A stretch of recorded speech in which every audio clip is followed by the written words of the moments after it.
우리 아버지 하나님의 거룩하신 성도 여러분, 이 세상이 참으로 어지럽고 온 세상을 질병이 떠돌고 있지만 그 가운데서 하나님께서 보호하시는 특별하신 능력 가운데서 항상 평안하시고 주님께서 주시는 기쁨 가운데서 이웃 사람들을 복되시게 하는 삶을 사시게 되기를 바랍니다. 예수님께서 제자들을 떠나시기 전에 누가복음에 보면은 이 엄청난 명령을 내리셨습니다. 누가복음 16장 15절에 또 이르시되 너희는 온 천하에 다니며 만민에게 복음을 전파하라 말씀하셨습니다. 예수님의 제자들, 유대 땅에서도 저 북쪽 변방 갈릴리에 배우지 못한 어부들이었습니다. 그런데 예수님께서는 이 지역에 있는 이 사람들에게 말씀하시기를 이 예루살렘 그리고 온 유대 여기에만 복음 전하는 것도 대단한 일인데 온 천하에 다니며 만민에게 복음을 전파하라 말씀하셨습니다. 그 일이 어떻게 가능하겠습니까? 사도행전 1장 8절에 예수님께서는 귀한 약속을 주셨는데 오직 성령이 너희에게 임하시면 너희가 권능을 받고 예루살렘과 온 유대와 사마리아와 땅끝까지 이르러 내 증인되리라 말씀하셨습니다. 땅끝까지 나아가 그리스도 예수의 증인되고 천하 만민에게 복음을 전파하는 것, 그들에게 능력이 필요했습니다. 그 능력은 무엇을 근거로 하는가? 오직 성령이 너희에게 임하시면 성령께서 임하실 때에 그들에게 권능이 임하게 될 것입니다. 그 결과 사도행전 17장 6절에는 이런 귀중한 말씀을 하셨습니다. 발견하지 못하며 야손과 몇 형제들을 끌고 읍장들에게 가서 소리질러 이르되 천하를 어지럽게 하는 사람들이 여기도 이름에 데살로니가에 이르렀습니다. 거긴 그리스 반도입니다. 온 천하를 어지럽게 한다고 온 세상에 소문이 다 나 있습니다. 골로새 1장 23절에 보시면은 만일 너희가 믿음에 거하고 터 위에 굳게 서서 너희 들은 바 복음의 소망에서 흔들리지 아니하면 그러하리라. 이 복음은 천하 만민에게 전파된 바요 나 바울은 이 복음의 일꾼이 되었노라.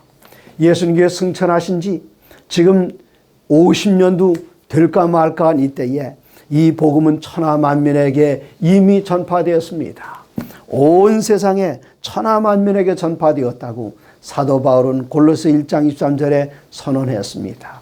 그 일이 가능했던 것은 제자들이 혼자 그 일을 했던 것이 아니라 특별한 비결이 있는데 오늘 말씀드린 그 이야기가 오늘 비결의 내용입니다. 성령께서 함께 하셨기 때문입니다. 요한복음 14장에는 예수님께서 제자들과 함께 다락방에서 만찬을 나누던 그때에 나누셨던 담화인데 14장은 여러분 유명해서 너무나 잘 아시죠? 14장 1절 아마 모르시는 그리스도인은 없을 것입니다. 너희는 마음에 근심하지 말라. 하나님을 믿으니 또 나를 믿으라. 예수님께서 제자들과 마지막 만찬을 나눈 그 자리에서 이 땅에 다시 오실 재림의 허락, 재림의 약속을 말씀하십니다. 그런데 지금부터 그때까지 예수님께 제자들과 마지막 만찬을 나눈 이때부터 우리 주님 다시 오실 때까지 어떻게 살란 말입니까? 이때 예수님께서는 모인 제자들에게 약속을 하십니다. 같은 자리에서 만찬 자리에서 약속하시기를 요한복음 14장 16절에 내가 아버지께 구하겠사니 그가 또 다른 보혜사를 너희에게 주사 영원토록 너희와 함께 있게 하리니 내가 너희들 떠나가지만 너희들을 고아처럼 홀로 내버려 두지 않겠다. 내가 아버지께 구하겠으니 아버지께서 너희에게 성령을 보내주시겠다. 그렇게 약속을 하셨습니다. 이제 그 약속이 그 14장에 또 계속됩니다. 14장 26절에 보혜사 곧 아버지께서 내 이름으로 보내실 성령 그가 너희에게 모든 것을 가르치고 내가 너희에게 말한 모든 것을 생각나게 하리라. 온 천하 만민에게 나가서 복음을 전파할 때에 예수님께서 말씀하셨던 그 말씀들이 항상 생생하게 가슴속에 남아있을지라도 경우에 따라서 가장 정확한 그 상황에 가장 정확한 그 질문에 가장 정확한 대답을 줄 수 있도록 성령께서 이러한 모든 것들을 꺼내어 생각나게 해주시겠다. 성령의 귀한 약속의 말씀입니다. 15장 26절에 또 말씀하십니다. 내가 아버지께로부터 너희에게 보낼 보혜사 곧 아버지께로부터 나오시는 진리의 성령이 오실 때에 그가 나를 증언하실 터이요. 이 성령께서는 어떤 분이신가? 이분은 진리의 성령이십니다. 그래서 16장 13절에 보시면은 그러나 진리의 성령이 오시면 그가 너희를 모든 진리 가운데로 인도하시리니, 여기 성령께서는 어떤 분이신가? 우리를 진리 가운데로 인도하시는 분이십니다. 말씀으로 인도하십니다. 예수님께서 말씀하신 것들을 다 생각나게 하셔서 증인되는 그 증인의 사명을 완수하고 수행할 수 있도록 도우시는 그분이 성령이십니다. 특별히 성령에 대한 약속 가운데 요한복음 16장 7절에는 그러나 내가 너에게 실상을 말하노니 내가 떠나가는 것이 너에게 유익이라.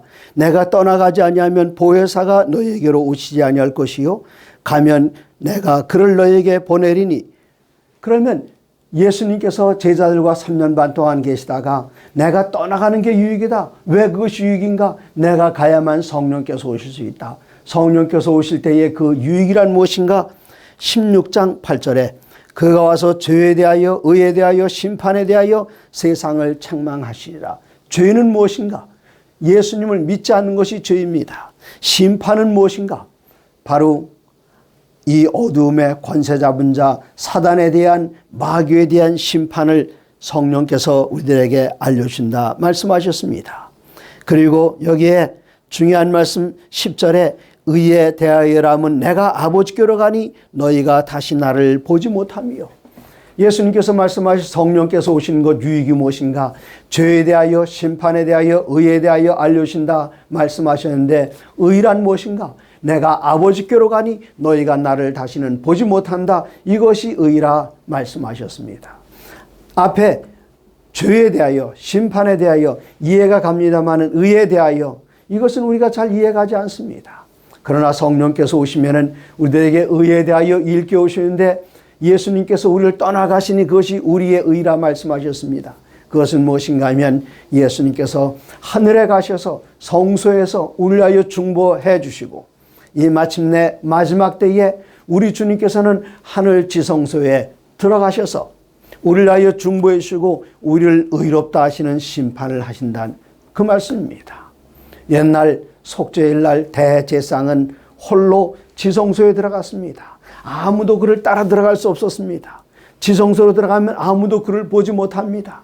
그러면 여기에 이스라엘 백성들이 대제사장을 너무나 좋아서 가시면 안 돼요. 대제사장이 알았습니다. 그럼 제가 안 들어가죠. 그러면 이스라엘 백성들의 죄는 그대로 있습니다. 그러나 속죄일 날 그는 가족도 뒤로 하고 동료 제사장들도 뒤로 하고 홀로 지성소에 들어가서 하나님 앞에 탄원할 때에 이스라엘 백성들의 모든 죄가 속죄일 날 다 해결되고 용서되었던 것처럼 예수님께서는 하늘로 승천하셔서 제자들이 그들을 더 이상 보지 못합니다. 그러면 제자들은 어떻게 기다릴 수 있을까요? 이때 성령께서 오셔서 의에 대하여 말씀하시는데 우리 주님께서 하늘에 들어가셔서 대제사장으로서 하늘 성소 봉사를 통해서 모든 백성들 곧 그리스도 예수를 의지하여 주님 앞에 지성소로 들어가는 그 백성들을 다 용서하심으로 그들의 상태를 의롭다 하시는 것 누가 가르쳐 주시는가? 성령께서 가르쳐 주신다고 여기에 말씀하셨습니다. 사도행전 2장 41절에 이런 귀한 말씀이 기록되어 있습니다. 그 말씀을 받은 사람들은 침례를 받음에 이날에 신도의 수가 3,000이나 더하더라. 그들이 성령 충만해서 권능 받고 나가서 한번 외칠 때에 성령으로 외칠 때에 구원받은 사람이 3,000이나 더했다 그랬습니다. 성령의 능력을 받은 교회는 계속 성장합니다. 4장 4절입니다. 말씀을 들은 사람 중에 믿는 자가 많으니 남자의 수가 약 5,000이나 되었더라. 앞엔 3,000명이죠. 이제는 5,000명입니다. 남자의 숫자만 5,000명이라면 여자와 어린들의 숫자는 어떻게 되겠습니까? 여자들의 숫자를 더하면 몇만 명으로 늘어납니다. 이제 5장 14절입니다. 5장 14절에 믿고 주께로 나오는 자가 더 많으니 남녀의 큰 무리더라. 여긴 세질 못했습니다. 아마 5,000명보다 더 되는 것 같았습니다. 6장 7절입니다. 하나님의 말씀이 점점 왕성하여 예루살렘에 있는 제자의 수가 더 심히 많아지고 허다한 제사장의 무리도 이 도에 복종하니라. 누구까지요? 이제까지는 그리스도 예수를 거절하고 반대했던 제사장의 무리들, 내 한두 사람이 아니라 여기 6장 7절은 분명히 말씀하시기를 예루살렘에 있는 제자의 수가 더 심히 많아지고 허다한 제사장의 무리도 이 도에 복종하니라. 제사장 한둘이 아니라 10명, 20명이 아니라 허다한 수많은 제사장들이 이 도에 복종하면서 예수 그리스도를 받아들였습니다. 16장 5절입니다. 이 16장 5절에 보시면은 이에 여러 교회가 믿음이 더 굳건해지고 수가 날마다 늘어가니라. 멈추지 않았습니다.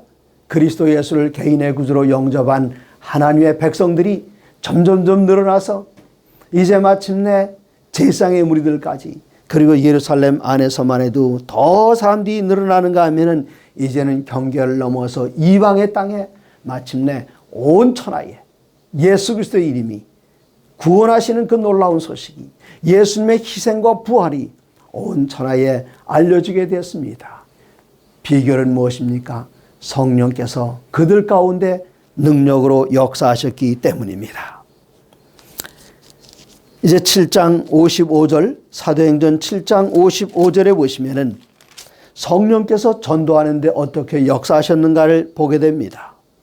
7장 55절, 스데반에 대한 이야기입니다.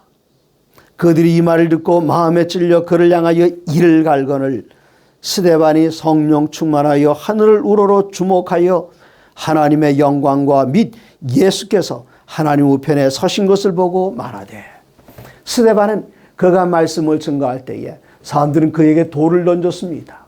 돌을 던지면 그때 그 자리를 피해야 되는 것 아닙니까? 계속 돌 던지는데 가만히 있으면 돌이 날아와서 돌무덤이 형성될 텐데요. 그러나 스데반은 돌이 날아오는 것을 겁내지 않았습니다. 순교를, 목숨을 주님께 드린 것을 그가 겁내지 않았습니다. 그 능력은 어디서 나왔을까요? 여기 분명하게 말씀하시기를 사도행전 7장 55절에 스데반이 성령 충만하여 하늘을 주목하여 하나님의 영광을 볼 때에 돌이 날아와 그의 머리를 치고 돌이 날아와 그를 완전히 뒤덮어서 돌무덤 속에 그가 갇히고 온몸은 상처투성이가 되고 온몸은 만신창이가 되어 피를 흘린다 할지라도 그가 그것을 두려워하거나 그 아픔을 괴로워하지 않을 수 있었다는 것은 여기 기록된 대로 성령 충만할 때에 성령께서 우리를 순교로 인도하십니다. 성령으로 말미암지 않고는 우리가 누구에게 매 한 대를 맞아도 그냥 그것이 고가와서 대들고 우리의 성질을 잊어버리고 그냥 분노하기 쉽고 그렇습니다. 그리고 여기 매를 치게 되면 그 아픔을 견디지 못합니다. 그런데 이러한 모든 것들을 견딜 수 있었던 것, 목숨까지 내놓고 스데반이 순교할 수 있던 것은 전적으로 성령께서 그에게 임하셨기 때문입니다. 그때 그 자리에 스데반이 순교 자리에 있던 증인 가운데 한 사람이 나중에 회심해서 온 천하에 다니면서 복음을 증거하게 되는데 그 사람이 누구인가? 바로 8장 1절에 기록된 것처럼 사울은 그가 죽임당함을 마땅히 여기니라. 7장 58절에도 나옵니다. 성 밖으로 내치고 돌로 칠세 증인들이 옷을 벗어 사울이라는 청년의 발 앞에 두니라. 바로 사도 바울 얘기입니다. 사도 바울은 성령으로 순교하는 스데반의 순교 현장에 뚜렷한 목격자가 되었습니다. 성령께서 전도할 때에 이런 능력을 허락해 주셨습니다. 8장에 보시면은 빌립이 나오는데 제일 먼저 예루살렘에서 기독교 역사상 첫 번째로 집사 안수를 받은 그 7분들 가운데 한 분이 빌립이었습니다. 빌립이 이젠 예루살렘에 더 이상 있을 수가 없었습니다. 8장 1절에 보시면은 그날에 예루살렘에 있는 교회에 큰 박해가 있어 사도 여인은 다 유대와 사마리아와 모든 땅으로 흩어지니라. 여기 남아있는 사도들만 예루살렘에 있었고 집사들과 그리고 모든 성도들은 예루살렘에 더 이상 있을 수 없었습니다. 박해를 피해서 온 천하 사방으로 흩어지게 될 때에 여러분 그들이 박해가 없었더라면 예루살렘 안에서만 복음을 나눴을 것입니다. 그러나 박해가 오니까 이 복음이 전 세계로 펼쳐지기 시작하는데 이 박해의 순기능입니다. 하나님께서 박해를 허락하시는 그 이유가 바로 복음의 확산이라는 사실을 알게 된다면 이 박해에도 오묘한 신학이 곁들여 있습니다.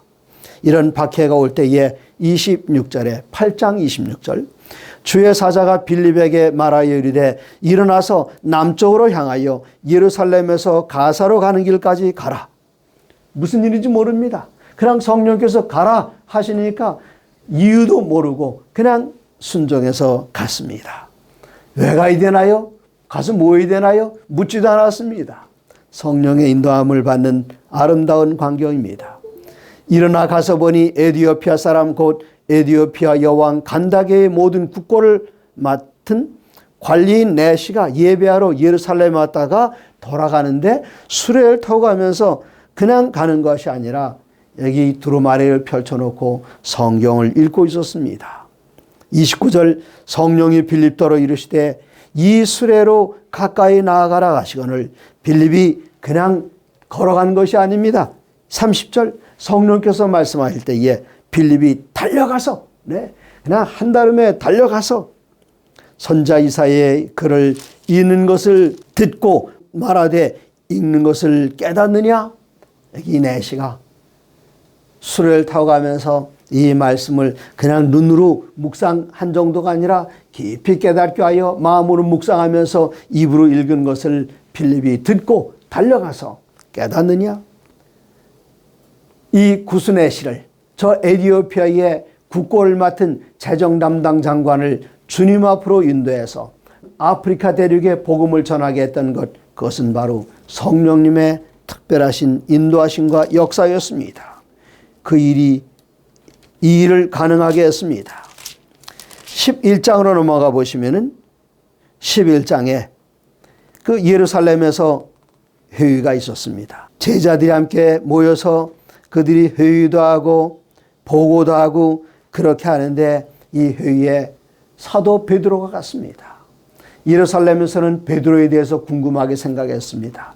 이방인의 집에 들어가서 이방인들과 같이 먹고 그리고 그들에게 침례를 주었다. 이 과연 가능한 일일까? 예루살렘에 모여있는 제자들이 회의를 하면서 궁금하게 생각할 때에 베드로가 고넬료에게 복음을 전했던 경위를 설명합니다. 12절에 사도행전 11장 12절에 말씀하시기를 성령이 내게 명하여 아무 의심 말고 함께 가라 하시매 이 6 형제도 나와 함께 가서 그 사람의 집에 들어가니 지금 가이사랴에 있는 고넬료 그는 이방인 로마의 백부장이었습니다. 그 사람에게 가서 복음을 전해야 할 것인가 그가 고민하고 있을 때에 이때 성령께서 베드로에게 말씀하셨습니다. 그 전에 그가 환상을 봤죠. 위에서 보좌에게 내려오면서 그 안에 가증한 동물들이 있었습니다. 하늘에서 음성이 잡아먹으라. 도대체 이 말이 무슨 뜻일까?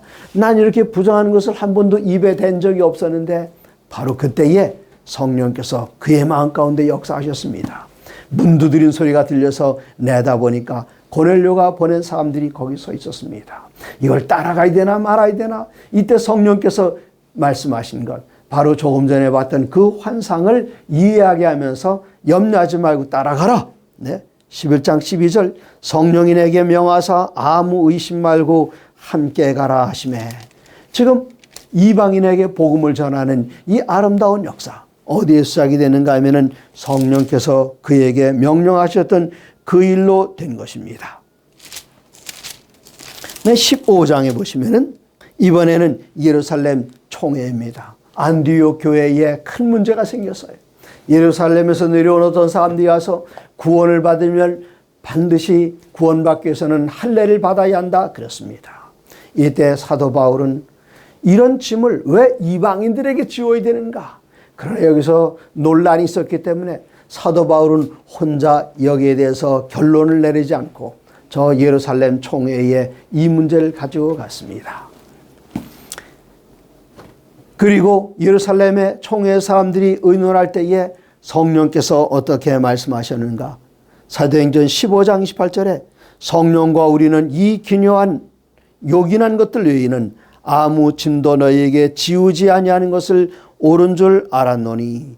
예루살렘 총회를 인도하신 그분은 여기 여러 사람들이 그들의 중지, 그들의 지혜를 이 그룹 위즈덤 중지를 모아서 했던 것이 아니었습니다.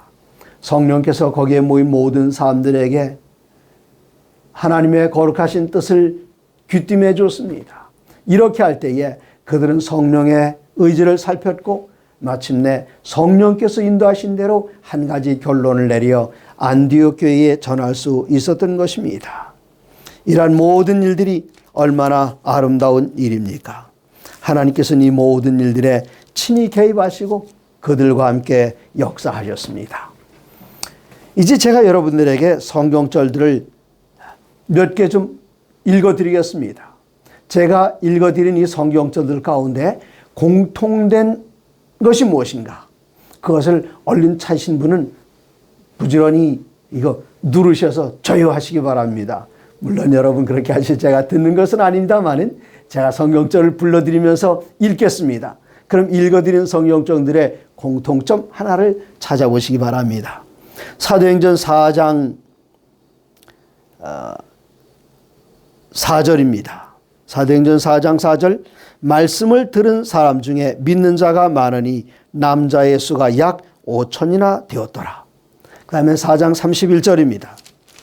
4장 31절에 빌기를 다음에 모인 곳이 진동하더니 무리가 다 성령이 충만하여 담대히 하나님의 말씀을 전하니라. 8장 4절 읽겠습니다. 8장 4절 그 흩어진 사람들이 두루 다니며 복음의 말씀을 전할세. 어느 분은 벌써 찾으셨죠? 네. 10장 36절입니다. 10장 36절에 만유의 주 되신 예수 그리스도로 말미암아 화평의 복음을 전하사 이스라엘 자손들에게 보내신 말씀 곧 요한이 침례를 반포한 후에 갈릴리에서 시작하여 온 유대에 두루 전파된 그것을 너희도 알거니와. 어디 찾으셨습니까 여러분? 그 다음엔 13장 48절 49절입니다. 13장 48절에 이방인들이 듣고 기뻐하여 하나님의 말씀을 찬송하며 영생을 주기로 작정되는 자는 다 믿더라. 17장 2절입니다. 17장 2절 바울이 자기의 관례대로 그들에게로 들어가서 새 안식일에 성경을 가지고 강론하여, 지금 여기에 단어가 약간 바뀌었습니다만 내용은 같습니다. 그 다음에 18장 24절 25절입니다.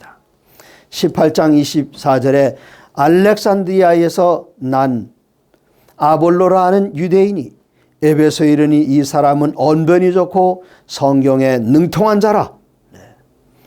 그가 일찍이 주의 도를 배워 열심으로 예수에 관한 것을 자세히 가르치나.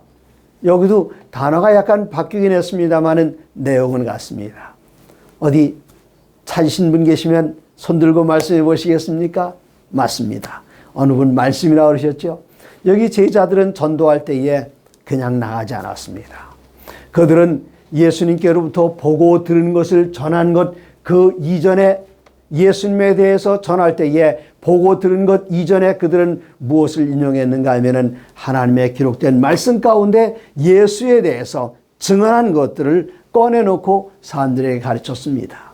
메시아가 오실 것에 대해서 이사야 선자와 시편의 글과 구약에 나오는 수많은 표상들을 인용해서 예수님께 이러한 일들이 어떻게 응했는지를 사람들에게 말씀을 했습니다. 그것은 그냥 눈으로 보고 들은 것을 이야기한 것이 아니라 그 눈으로 보고 들은 것이 그 전에 하나님의 말씀 가운데 어떻게 기록되었는가를 증언했습니다. 그럼 우리가 전도한다 하는 것은 무엇입니까?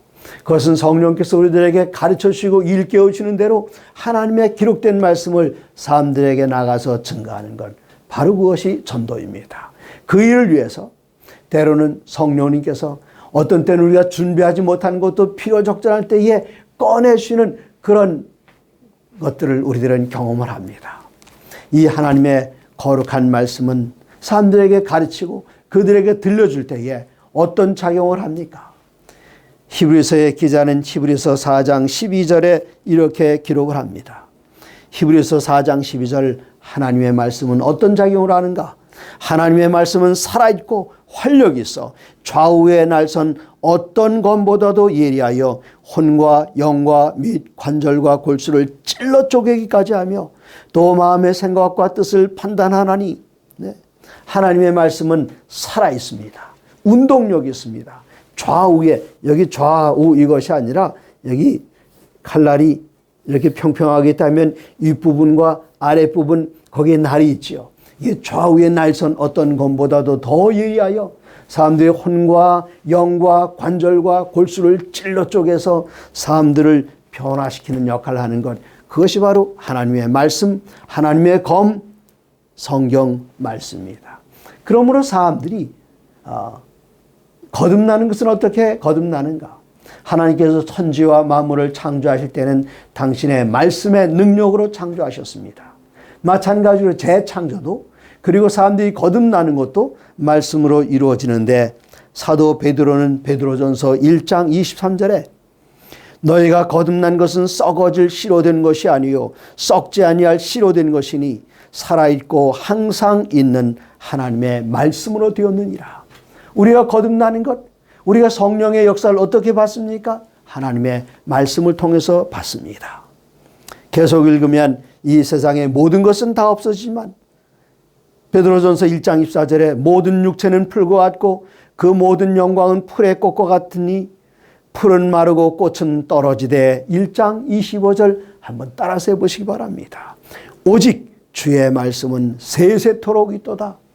이 세상에 아름다운 것도 무너지고 권력도 무너지고 잘난 것도 다 무너지고 사라지고 없어지지만 하나님의 말씀은 세세토록 있으면서 우리의 심령을 변화시켜서 마침내 말씀 가운데서 말씀을 통해서 인도하시는 성령께서 우리를 거듭나게 하신다고 이렇게 증언했습니다. 이제 사도행전 16장으로 돌아가 보시겠습니다. 사도행전 16장에 보시면은 성령께서 사람들의 삶을 어떻게 변화시키는가를 보여주고 계십니다. 사도행전 16장에 보니까 사도는 드디어 저 빌립보 지방에 갔습니다. 그리스 땅입니다. 16장 11절에 우리가 드로아에서 배로 떠나 사모드라게로 직행하여 이튿날 네아폴리로 가고 거기서 빌립보에 이르니 이는 마게도냐 곧 그리스 지방의 첫 번째 성이며 여기는 그때는 로마의 식민지였습니다. 안식일이 되었을 때에 거기에 회당이었기 때문에 혹시 기독터가 있는가 하여 시내가에 나가봤더니 거기에 염색을 하고 있는 여인들이 있었습니다. 제가 그 장소를 한번 가봤습니다. 정말 아름다운 그 내가 흐르고 있었고 거기 내에 넓다란 바위가 있어서 염색 한 천을 넣을 수 있는 그곳에서 어쩌면 사도 바울이 여기에 그 루디아를 만났던 것 같습니다. 14절입니다. 두아디라시아에 있는 자주 옷감 장사로서 하나님을 섬기는 루디아라는 한 여자가 말을 들을 때에 주께서, 여기 주님은 성령이십니다. 주께서 그 마음을 열어 바울의 말을 따르게 하신지라. 이 여인은 두아디라 지방의 여인이었습니다. 그런데 이 여인이 말씀을 들을 때에 성령께서 그의 심령을 감동시키시고 여기 워먼 비즈니스맨, 이 비즈니스 우먼이었던 여성 사업가였던 루디아의 마음을 열어서 하나님을 영접하게 하시고 그리스도 예수를 개인의 구주로 영접하게 하셨습니다. 성령님의 역사였습니다. 이때 이 루디아의 마음이 열렸을 때에 어떤 초청을 하는지 보십시오. 16절입니다. 그와 그 집이 다 침례를 받고 어쩌면 제가 같은 그 개울물에서 루디아와 그 집안이 다 침례를 받았지 않았나 그렇게 생각됩니다. 우리에게 청하여 이르기를 만일 나를 주 믿는 자로 알거든 내 집에 들어오라. 날 그냥 이방인 여인으로 생각하지 마시고 나를 주 믿는 여인, 예수 그리스도를 개인의 구주로 영접한 그리스도인, 바로 그리스도 예수 안에서 당신의 자매가 되었고 당신 내 형제가 되었다는 그 사실을 영접하면 자매의 집이니 우리 집에 와서 좀 묵었다 가시면 어떻겠습니까? 얼마나 아름다운 이야기입니까? 같은 빌립보 얘기입니다. 이제 그 빌립보 성 안에 들어가서 복음을 전할 때에 한 귀신 들린 여종이 있어서 이 여자가 사람 딱 보면은 점을 잘 칩니다. 그래서 그 주인은 이 여종을 통해 돈을 많이 벌었는데 이 귀신 들린 여자가 사도 바울을 따라다니면서 소리를 지릅니다. 이 사람들은 지극히 높은 하나님의 종으로 구원의 길을 너희에게 전하는 자라.